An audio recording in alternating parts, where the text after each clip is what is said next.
Today we're in the basement. This is where my music all happens.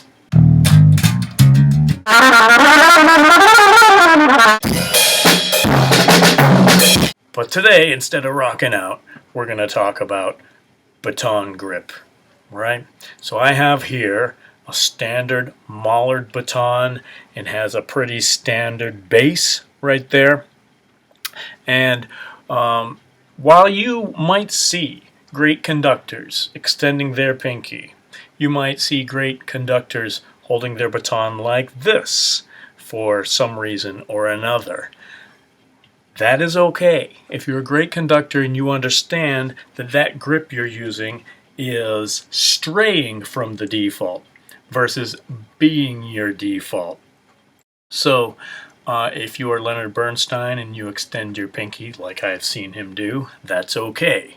He knows the default position. If you're Dudamel and you're holding it like this, that's okay too.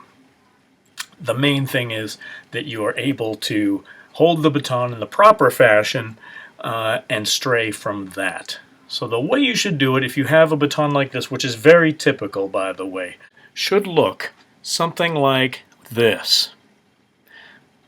So you can see I have my first finger pinching pretty much at that first knuckle, maybe right behind it, right, with my thumb. And from there, I wrap my hand around and I have it like this. Right? That's pretty much the grip that you want. Right? You can see how that translates and how that looks while I'm holding it as a conductor. One common problem is an inward angle on the baton.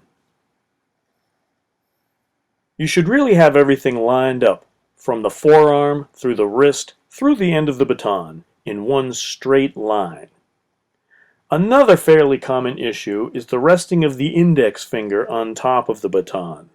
This might be comfortable, but it is not the default position. Also be sure that your wrist is such that your palm faces the floor. An upward angled baton disguises the ictus. Do you want your musicians watching your hand or the tip of the baton? Ultimately, there are a whole bunch of different positions that are acceptable and could be used in various circumstances.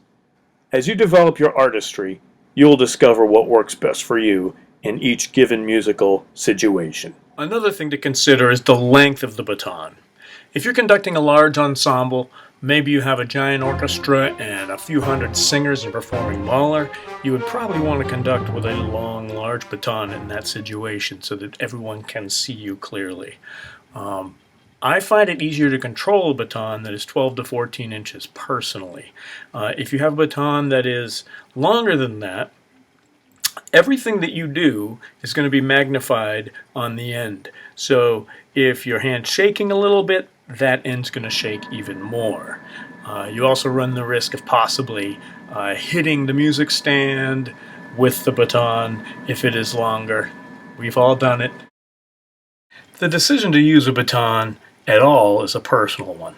There are orchestral conductors who do not use one, and there are choir conductors and wind ensemble conductors who do not use a baton.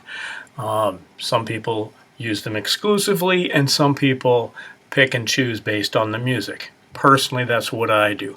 If I'm going to be doing something slow and lyrical, I'm likely to go with the hands where I feel I can shape things a little bit more and reflect the music a little bit better. But that's a personal decision. Thank you so much for watching today. I think that kind of covers everything.